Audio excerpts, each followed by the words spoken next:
Bueno, hoy lo que vamos a ver va a ser máquinas simples, ¿sí? Máquinas simples es una aplicación de la parte de estática que ya hemos visto, que es la parte de momentos con respecto a un punto que hemos trabajado, ¿sí? Una máquina simple es un dispositivo que me va a permitir realizar una fuerza menor a la necesaria para mover un cuerpo. Si no, o sea, si no tuviésemos una máquina simple, tendríamos que hacer una determinada fuerza para mover un cuerpo. Por ejemplo, para empujar una masa, una caja, por ejemplo. Una máquina simple es, por ejemplo, un plano inclinado, que ya lo hemos visto, ¿sí? Es un tipo de máquina simple. ¿Sí? Cuando yo elevo una carga en un plano inclinado, no es lo mismo que elevarla en forma vertical. ¿Sí? Esa es una máquina simple muy sencilla y ya la hemos estudiado en profundidad. Pero además de ese plano inclinado que hemos visto, a ver, no solamente igual nos permite achicar la fuerza que necesitaría hacer para mover el cuerpo directamente. También podemos cambiar la magnitud, bueno, eso ya dijimos de achicarla, también podemos cambiar la dirección, ¿sí? Después vamos a ver algún caso donde la dirección de la fuerza es distinta. Por ejemplo, si yo tengo que levantar un balde del piso, yo tendría que hacer una fuerza hacia arriba. Pero si yo ese balde lo uno a una polea, una roldanita en el techo y una soga, yo tiraría hacia abajo. Eso es un caso de polea que también lo vamos a ver ahora. O sea, son todos mecanismos que nos ayudan a esto que ven acá, ¿ven? Si yo esta bolsita la tuviese que levantar directamente, yo tendría que hacer una fuerza hacia arriba. Pero si yo tengo este mecanismo colgando del techo, por ejemplo, la fuerza la voy a hacer en esta dirección, hacia abajo, y tal vez me resulta más sencillo.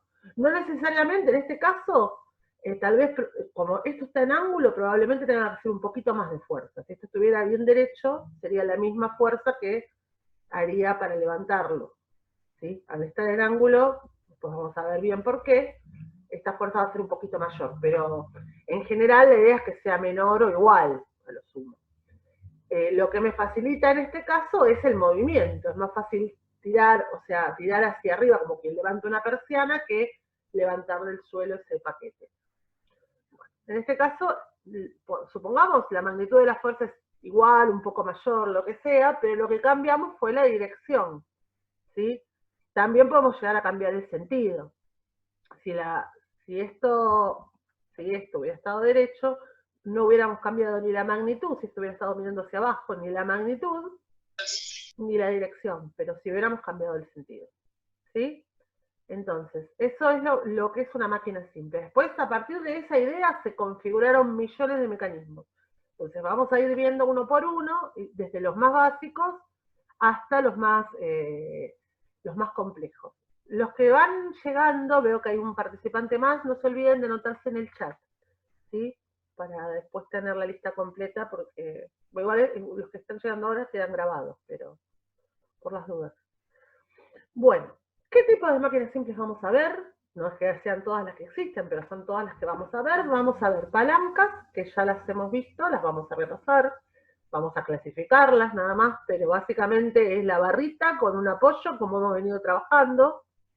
Vamos a ver poleas, que es lo que les mostraba recién, y aparejos, que son casos de poleas vinculadas, y el torno, pero no el torno que estamos acostumbrados a ver, sino algo que se llama torno, ¿sí? Que por ejemplo es el mecanismo, yo voy a decir algo que no sé si saben de qué le hablo, de un aljibe, el famoso aljibe para levantar los baldes con agua antiguo que se ve en las películas. No es que yo haya tenido aljibe, pero bueno, si alguna vez vieron alguna película media viejita, de una serie, se ve alguna vez un aljibe. Sí, sí. Bueno, Sí, sí. a eso se le dice torno, básicamente, ¿sí? Ese mecanismo. Bueno, ¿qué es una palanca? Una palanca la conocemos, es la barra rígida que tiene la posibilidad de girar en un torno un punto de apoyo y hay de 3 grados, ¿sí? La que nosotros hemos trabajado con este tipo de problemas cuando trabajamos con momento de una fuerza, ¿sí? Entonces, tenemos 3 grados distintos. El primer grado es esta que vemos acá, donde en un extremo tenemos la resistencia, le vamos a decir a la carga, ¿sí? Al objeto que queremos levantar. Y la potencia a la fuerza que vamos a hacer para levantar ese objeto. En realidad, para ser más correcto hablando, uno debería decir para que la palanca permanezca en equilibrio. Acuérdense que el equilibrio era o el reposo o moviéndose a velocidad constante. Lo que pasa es que si yo voy tomando fotos momento a momento, eventualmente eso se va a levantar, ¿sí? Chicos, yo veo que alguien levantó la mano, pero no sé si lo hizo por error o no. Si quiere hablar, hable ahora o caiga para siempre. Porque por ahí tocó la manito sin querer. Creo que han tocado la manito sin querer, así que sigo como si no lo hubiera visto. Pero aviso por las dudas que tenemos una mano levantada. Tobías. Fue sin querer. Sí, me imaginé, porque todavía, si a esta altura ya empezábamos con dudas, estábamos complicados. No pasa. No pasa nada. Fue sin querer. Bueno, la de primer grado es cuando tengo el apoyo en el medio y en los extremos tengo la carga y la fuerza que voy a hacer, ¿sí? Potencia y la resistencia, se les dice. La potencia se asocia con la fuerza que yo voy a hacer para mantener ese equilibrio y la resistencia con la carga. Recuerden, si bien a veces vamos a decir para poder mover, nosotros nos referimos a que instante a instante tengamos el equilibrio estático, ¿sí?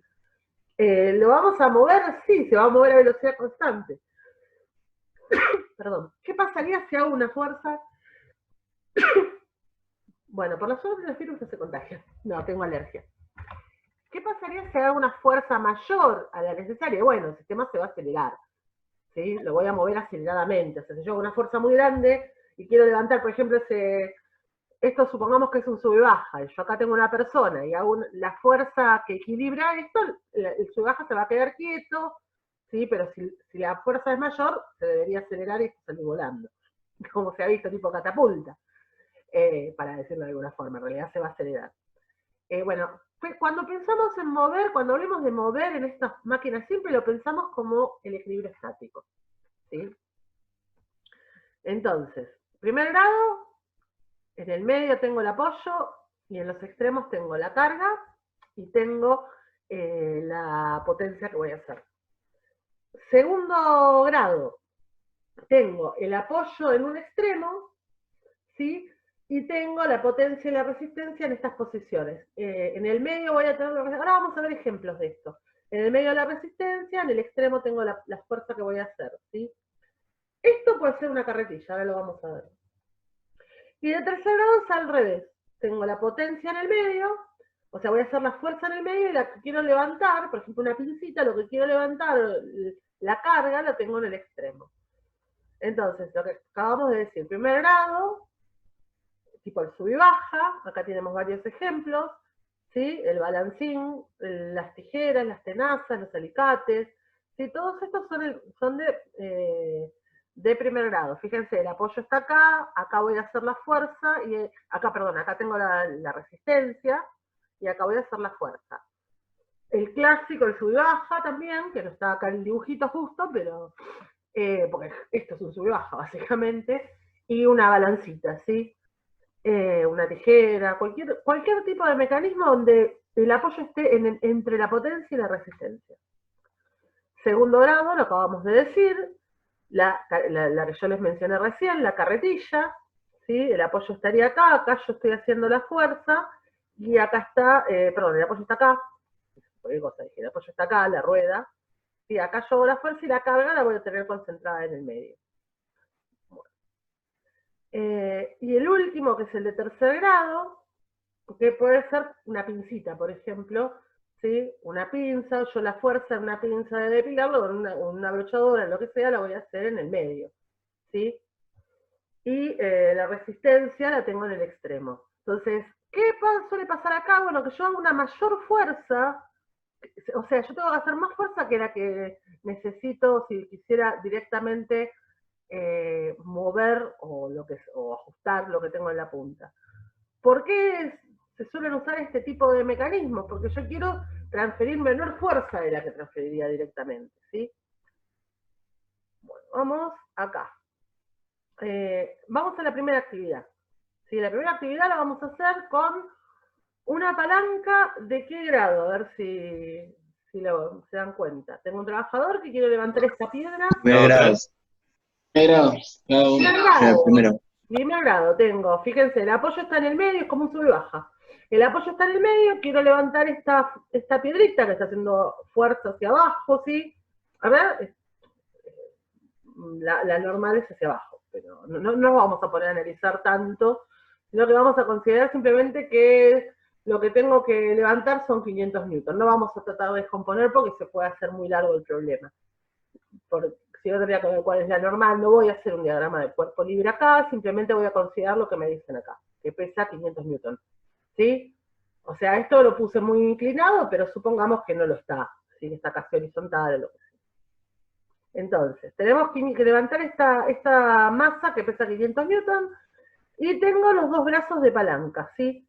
O sea, el brazo de palanca, que es el brazo, la distancia que hay entre la fuerza que voy a aplicar, entre la potencia y el apoyo, y el brazo de resistencia, que va a ser la distancia que hay entre el apoyo y la carga, ¿sí? De resistencia. Entonces, ¿qué fuerza se necesita aplicar para mover el objeto? Bueno, dijimos que esto es de primer grado, y esta ecuación que ven acá no es ni más ni menos que la ecuación de equilibrio de momentos. F por D1 menos P por D2 igual a 0. Lo único que lo estoy poniendo como una igualdad, o sea, el momento que le hace esta fuerza con respecto al apoyo va a tener que ser igual al momento que le hace la otra fuerza con respecto al apoyo. ¿Sí? Es simplemente la ecuación de equilibrio de momento. Y esa es la que vamos a usar siempre. ¿Qué va a involucrar este tipo de problemas? La fuerza con su correspondiente distancia con respecto al apoyo. Y la otra fuerza va a tener que ser igual a la otra fuerza con su correspondiente distancia con respecto al apoyo. Siempre las distancias, sin importar dónde estén ubicadas las fuerzas, siempre las distancias van a ser con respecto al apoyo. ¿Sí?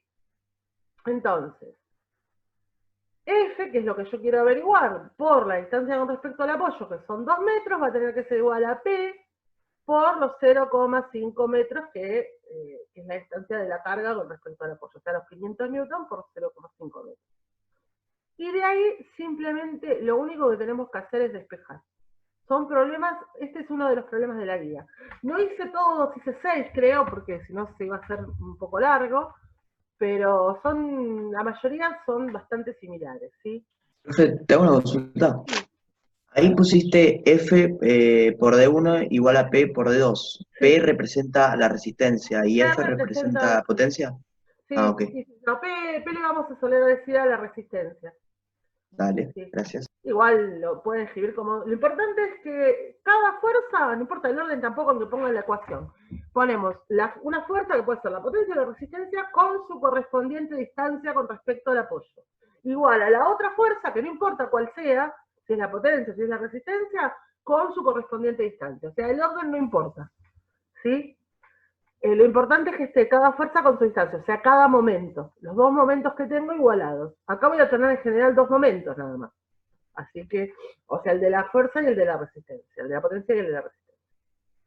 Y bueno, con eso obtenemos, simplemente despejando, obtenemos este número, 125 newtons. Fíjense que yo quería levantar un objeto que pesaba 500 newtons. Si yo hubiera tenido que levantarlo directamente, ¿sí? Hubiese tenido que aplicar 500 newtons. No había mucho para analizar. Pero al poder utilizar el concepto de momento y al tener un brazo de palanca mucho más largo que el brazo de resistencia, yo reduje esa fuerza que tenía que hacer, que era de 500 newtons, la reduje a 125 newtons. ¿Sí? Entonces estamos cumpliendo lo primero que decíamos hoy, que es un mecanismo que nos permite reducir la fuerza que haríamos levantando el objeto directamente. ¿Hasta ahí se entiende? Sí, sí. Bueno. Esto, como les digo, no se asusten, no se falta que ni siquiera que lo estudien de memoria, se quieren hacer con equilibrio de momentos como lo hicimos hasta ahora, está perfecto, arman los signitos del momento y lo calculan y les da lo mismo. ¿Sí? ¿Cómo cambiaría el problema si la fuerza la realizase a 1 metro del punto de apoyo? O sea, si lo hubiera hecho acá, ¿qué les parece que pasaría? Tenés que hacer el doble de fuerza. Voy a tener que hacer el doble de esfuerzo, exactamente. Más cerca del punto de apoyo, más fuerza tenés que ejercer. Y va a ser el doble, ¿no? Porque esto lo voy a dividir Claro. por 1, o sea, me va a quedar 250. Si yo achico la distancia, el brazo de palanca lo achico a la mitad, la fuerza se reduce al doble. Pasa exactamente eso. O sea, ¿cuánto? Y si esto fuera de 4 metros, tendría que hacer 62,5 newtons, o sea, la mitad. O sea, cuanto más largo sea este brazo de palanca, menos fuerza voy a tener que hacer. Exactamente. Vamos al segundo ejercicio, el 17. ¿Sí? Necesitamos mover un cuerpo de 60 kilos de masa con una palanca. Fíjense que ni siquiera hace falta decir de qué tipo es la palanca, ¿sí? Porque la ecuación es siempre la misma. Calcular la posición del punto de apoyo si la longitud total de la palanca es de 4 metros y la fuerza a aplicar es de 200 newtons, ¿sí? Entonces, vamos a moverlo con una palanca, y en este caso tenemos la longitud total de la palanca, pero no tenemos ni de 1 ni de 2. No sabemos cuáles son esas distancias, no sabemos cómo vamos a dividir estos 4 metros, ¿sí? No lo conocemos esas distancias. Entonces, pero sí sabemos que de 1 más de 2 son 4 metros. ¿Sí? O sea que puedo despejar de 1 en función de 2 o de 2 en función de 1. ¿Sí? Porque entre las dos distancias van a tener que sumar los 4 metros. Entonces, la fórmula siempre es la misma. F por D1 igual a P por D sub 2. F, pusimos la fuerza que queremos aplicar, que son de 200 newton, para levantar un cuerpo de 600 newton. Entonces, en ese caso y en esa situación, reemplazo D1, porque si no me quedan dos incógnitas en la misma ecuación, por lo que vale, que es 4 metros menos de 2, y me queda una ecuación, simplemente distribuyo el 200 acá, me queda esta ecuación, que lo único que hace falta que la trabajemos un poco, se ve cómo la resolvemos. ¿Sí? Se ve. Se ve, muy bien. Entonces fíjense que de 2 la obtengo como resultado que me da 1 metro. Entonces, ¿cuánto va a valer de 1? Y bueno, para poder levantar una fuerza de 600 newton haciendo 200 newton de fuerza, voy a tener, y con 1 metro de brazo de palanca, con 1 metro de brazo resistente, perdón, voy a tener que tener un brazo de palanca de 3 metros. O sea, entre los dos tienen que sumar 4 metros. ¿Sí? En este caso podemos pensarlo, si queremos, como una palanca de primer grado, o sea, como el anterior. Entonces, en el medio tengo el apoyo, a 3 metros tengo la resistencia y a 1 metro tengo la carga. Pero no se preocupen porque debería dar lo mismo, lo haga como lo haga, ¿sí? Siempre es esta misma fórmula, sin importar el tipo de... Fíjense, ¿esto cuál es? A ver, esto es una carretilla. Acuérdense cómo era la carretilla. ¿Sí? Tercera. Grado 2, ¿puede ser? Es de grado 2, porque tengo el apoyo lo tengo en la rueda delantera. A la derecha, exacto. Claro, la rueda delantera o a la derecha lo tengo el apoyo. La carga la estoy poniendo en el medio. Medio. ¿Sí? Porque es no sé, la arena que tengo en el medio. Y en el extremo con las manos la estoy levantando. Entonces, en ese caso se dice que es de grado 2, cuando la carga está en el medio. En un extremo está la potencia y en el otro extremo está el apoyo. Pero no importa, porque la fórmula sigue siendo la misma. ¿Lo ven? Siempre es la misma fórmula. Entonces, de vuelta, 20 newton es la fuerza que yo quiero aplicar por la distancia, que es la que quiero calcular, la distancia de la carretilla, o sea, la longitud de la carretilla va a ser la distancia entre la fuerza y la rueda, o sea, toda la longitud, el de 1. Y después voy a levantar 50 newton y ahí la voy a considerar que está a 0,20 metros del extremo. O sea, está en el más o menos adelante de la carretilla, pero no está en el extremo, está en el medio. Este de 1 va a coincidir con la longitud de la carretilla. Porque acuérdense, entre mi mano y la rueda está toda la carretilla. Y la fórmula es simplemente despejar de 1 y me da que la carretilla tiene que medir 0,5 metros, ¿sí? Entonces, ¿cuál debe ser la longitud? 0,5 metros. Porque directamente... ¿No le tenés que sumar la D2 a eso? No, porque cuando yo les dije que es independiente, D1 es la longitud que hay entre mi mano... el punto de apoyo sí tenés el razón. punto de apoyo, o sea, entre la fuerza que estoy aplicando y el punto de apoyo. Entonces, Sí, como en las palancas de segundo grado, la fuerza yo la aplico en un extremo y el punto de apoyo está en el otro. O sea que es toda la carretilla directamente. Ahí. Avanzamos un poquitito más. Dice, ¿qué es una polea? Ahí ya dejamos de ver palancas, porque las palancas van a seguir siempre con la misma fórmula. Una polea es una ruedita canalada que puede girar en torno a un eje, se está partiendo esta fuerza que yo hago, entonces voy a tener que hacer la mitad que lo que tengo que cargar. Todas las deducciones están todas en la teoría, pero lo importante es que sepan esto, ¿sí? Que la fuerza tiene que ser igual a la carga dividido 2. O sea, me achica la mitad la fuerza que tengo que hacer cuando la polea es móvil. No parece gran cosa, pero ya es algo. Y esto es el principio de lo que vamos a ver después, que son aparejos. Y con esta idea se construyeron los aparejos, porque si una polea me lo reduce a la mitad, y si pongo más de una polea móvil, ya cada vez la voy a reducir a la mitad. Entonces, a partir de ahí se forman los aparejos.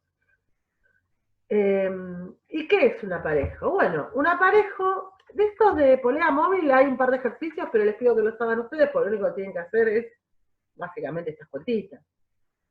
Calcular la fuerza es igual o la fuerza dividido 2. O sea, no hice ejemplos porque era bastante sencillo. El aparejo ya complica un poquito más. Hay dos tipos de aparejos, ¿sí?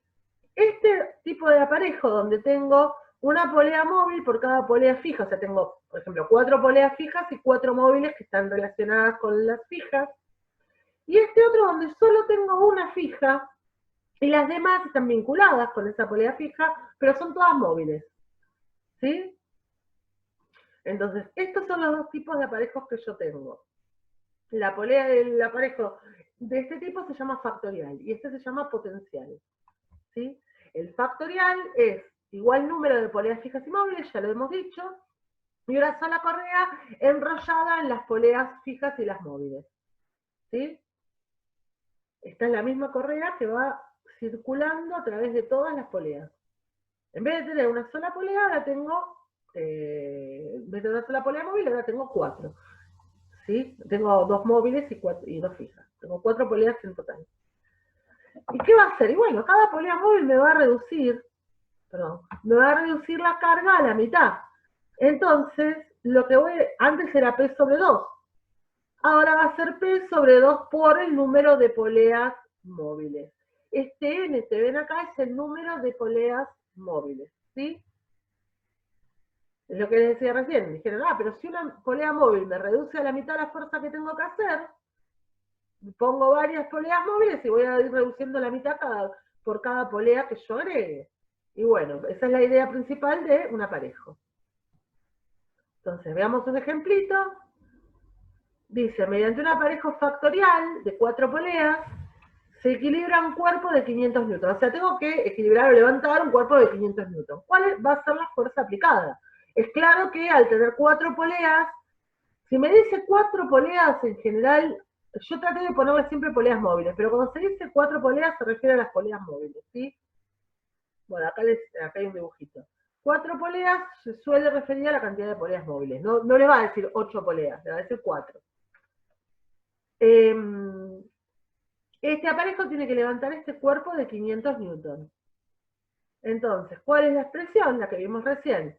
Cada una me la va a dividir por 2, o sea que la fuerza que voy a tener que hacer va a ser P sobre 2 por N.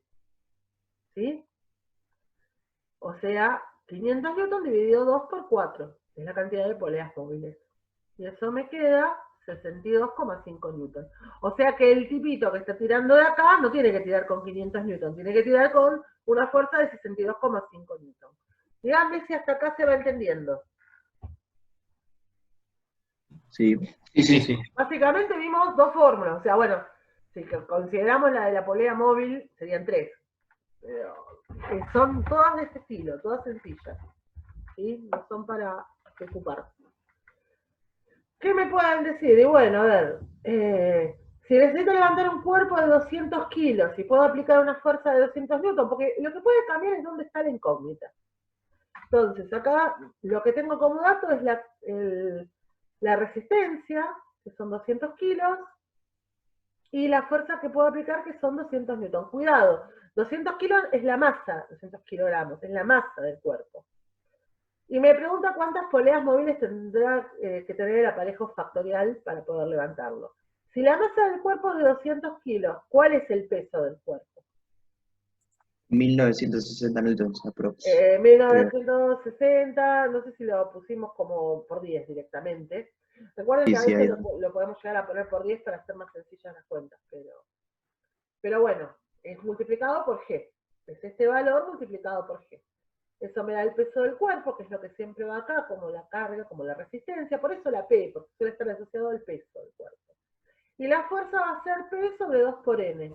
Ahora mi incógnita es el número de poleas, o sea que mi incógnita no es ni P ni F, eso es dato. Yo sé cuánta fuerza quiero hacer y sé qué peso tiene lo que quiero levantar. Entonces mi incógnita es N. Lo paso multiplicando para este lado, paso F dividiendo y despejamos. Me queda que necesito tener 5 poleas móviles. Eso va a ser lo más normal, que sepamos cuánta carga queremos levantar y cuánta fuerza estamos dispuestos a hacer. ¿Sí? Si yo quiero fabricar un aparejo, la realidad es que lo que me interesa justamente es eso. Saber qué cuerpo quiero levantar, o sea, qué peso va a tener las cosas que quiero levantar y cuánta fuerza soy humanamente capaz de hacer, el motor que acople va a ser capaz de hacer. Entonces, si yo acoplo un motor, por ejemplo, que es capaz de hacer una determinada fuerza, o sea, de tener una determinada potencia, y tengo que levantar un cuerpo bastante pesado, y bueno, mi limitación es esa. En función de eso voy a calcular el número de poleas móviles que voy a tener que poner. Ven que este ejercicio y el anterior son similares, lo único que cambia es la posición de la incógnita. ¿Sí? Aparejo potencial. Bueno, lo digo antes de que ya quedan 5 minutos, pero quiero terminar de dar esto de acá y después seguimos. No falta mucho. En aparejo potencial tengo una sola polea fija, que está anclada, y todas las demás están vinculadas entre sí, son todas móviles, ¿sí? Y en la última de todas ellas se coloca el peso que quiero levantar. ¿Sí? Voy a tener tantas correas como poleas móviles disponga. La ecuación de este tipo de sistemas es un poco distinta. Se llama potencial, aparejo potencial o polipasto, a lo mejor lo habrán visto como polipasto potencial. Y la expresión de cálculo es F igual a P sobre 2 a la N. ¿Sí? No 2 por N, es 2 elevado a la N. N va a ser el exponente, el número de poleas móviles. ¿Sí? Tiene otra expresión, es un poquito más complejo este que el anterior. De vuelta, todo lo que es deducciones de eso está en el apunte, pero lo que ustedes necesitan saber es aplicar esta formulita que ven acá. Entonces, vamos con un ejemplo. Este no es un ejercicio de la guía, es un ejemplito sencillo. Un cuerpo es sostenido mediante un aparejo potencial de 5 poleas. Si la fuerza aplicada es de 60 newton, ¿cuál es el peso del cuerpo? Entonces, perdón, vamos a avanzar un poquito. Siempre, y esto quiero que lo vean, el dibujo uno se puede confundir y hacer, acá no lo hicimos a escala, esto no tiene 5 poleas, simplemente la idea de cómo es el aparejo, ¿sí? Esto es copiar y pegar un dibujito. Si quieren, no nos guiamos por acá, solo para acordarnos de cómo era el dibujo. Entonces, lo importante es lo siguiente, si dice de 5 poleas, se refiere a la cantidad de poleas móviles, siempre.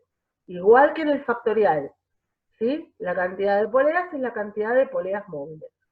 Entonces, la fórmula es F igual a P sobre 2 a la N, no 2 por N, 2 a la N. O sea que esos 60, esa carga de 60 newtons que tengo que levantar, voy a tener que aplicar quise decir otra cosa. Esa carga que tengo que levantar, P, voy a aplicar una fuerza de 60 newton y acá pongo el número de poleas, 2 a la 5. Lo único que voy a hacer es despejar P y me va a quedar que la carga que voy a levantar es de 60 newton por 2 a la quinta, que es 32. O sea, 1920 newton. O sea que haciendo una fuerza con un aparejo potencial de 5 poleas, puedo levantar 1920 newton haciendo una fuerza de 60. y la reduce muchísimo, es mucho más grande la diferencia con un aparejo potencial que con un aparejo factorial. ¿Se animan a hacer la cuenta ustedes de cuál hubiera sido la carga que podría levantar en estas mismas circunstancias, pero con un aparejo factorial? ¿Se animan a pensarlo antes? Sería F igual a P sobre 2 por N, el factorial. Entonces, ahora voy a poder hacer una fuerza de 60 newtons. 600 newtons. Son 600 newtons, ¿lo ven? Es grande la diferencia. Solamente por la configuración del aparejo la diferencia es tan grande. ¿Sí? Por acá, en vez de ser 2 a la quinta, sería 2 por 5. Entonces esto sería 10. O sea que me terminaría quedando 60 por 10, 600 newtons, versus 2000 casi. O sea, es mucho más grande la diferencia. Y cuanto más cantidad de poleas móviles, va a ser mucho mayor la diferencia. Ya, o sea, 2 a la quinta ya es grande, pero 2 a la 8, 2 a la 10, o sea, con 10 poleas la diferencia va a ser enorme. Entonces, cortamos acá y un cuerpo sostenido mediante un aparejo, ya lo vimos. Después, ¿qué fuerza necesito aplicar en un aparejo potencial de 3 poleas si debo levantar un objeto que pesa 1600 newtons? Bueno, aparejo potencial de 3 poleas, me refiero a las 3 poleas móviles, y acá la pregunta es esta fuerza, o sea que directamente está la actividad 24, es poner el valor de la resistencia dividido 2 al cubo, ¿sí? O sea que la fuerza va a ser de 200 newtons, es 1600 dividido 8. Esto ya lo hemos trabajado recién. Y un torno, ¿sí? Un torno, que es lo que nos faltaba ver, es lo que yo les decía hoy, el aljibe, ¿sí? O sea, voy a tener una cuerda que se va a ir enrollando en torno a un cilindro, ¿sí? Un cilindro de radio R, y una manivela donde yo voy a aplicar la fuerza que va a hacer que se enrolle este hilito en torno al cilindro. Ese hilito termina, esa cuerda termina en la carga que yo quiero levantar. Entonces, ¿cuál va a ser la fórmula? Bueno, la misma que venimos viendo en la parte de palanca, ¿sí? Fuerza por la distancia, que esta distancia es el brazo de la manivela, ¿sí? Igual a la carga, al balde que yo tengo acá, por la resistencia. La resistencia se considera el diámetro del cilindro, ¿sí? Quiero decir, el radio R, la resistencia no, el radio R. El radio R es el brazo resistente y es el diámetro del cilindro. ¿Sí? Entonces, fuerza por la manivela, por la longitud de la manivela, igual a la carga por el diámetro el radio, perdón, del cilindro.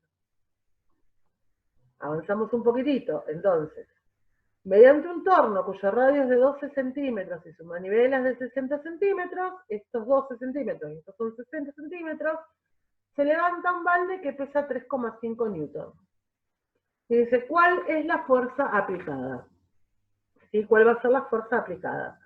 Entonces, la fuerza por la distancia, o sea, por esta manivela, por la longitud de esta manivela, va a tener que ser igual a la carga por el radio que tengo acá, por el radio del cilindro. Entonces me termina quedando F por 0,6 igual a 3,5 newton por 0,12 metros. Siempre trabajemos con newtons y con metros, dentro de lo posible. No cambiaría tampoco, porque la cuenta va a dar lo mismo si pongo 12 y 60, pero dentro de lo posible trabajemos con unidades internacionales o con decimelas, y eso me termina quedando 0,7 newtons, ¿sí? Entonces, para levantar un balde que pesa 3,5 newtons, voy a aplicar una fuerza de 0,7 newtons. ¿Qué es lo que, qué es lo que gano? Reducir la fuerza. ¿Y qué es lo que voy a tardar, lo que me va a llevar más tiempo, ¿no? Porque yo voy a tener que ir enrollando esto, o sea, voy a tener que desplazarla por una longitud bastante grande a esa carga. Ahora me dice, ejercicio 27, si desea levantar un peso de 500 newtons mediante un torno, y puedo aplicar una fuerza de 25 newtons.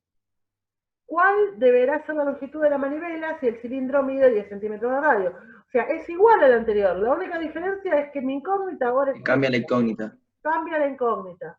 O sea que despejo D y me queda que para... Fíjense, el diámetro de... El cilindro son 10 centímetros y la manivela para poder levantar una carga de 500 newtons haciendo una fuerza de 25 newtons tiene que ser de 2 metros, es gigante. ¿Sí? Entonces, cuanto más chica es la fuerza que yo quiero hacer en relación con la carga que yo quiero levantar, mucho más grande va a tener que ser el brazo de palanca de la fuerza que yo le voy a aplicar, o sea, en este caso la longitud de la manivela del torno. ¿Sí? Bueno, chicos,